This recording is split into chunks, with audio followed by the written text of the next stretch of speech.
Videografer Amsal Sitepu divonis bebas.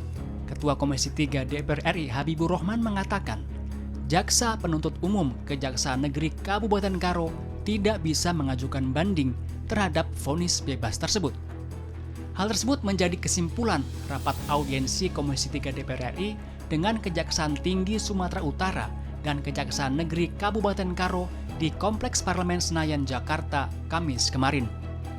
Selain menegaskan vonis bebas Amsal yang tidak bisa diajukan banding, Komisi 3 DPR RI juga mendesak evaluasi terhadap Kejaksaan Negeri Kabupaten Karo buntut kasus Amsal.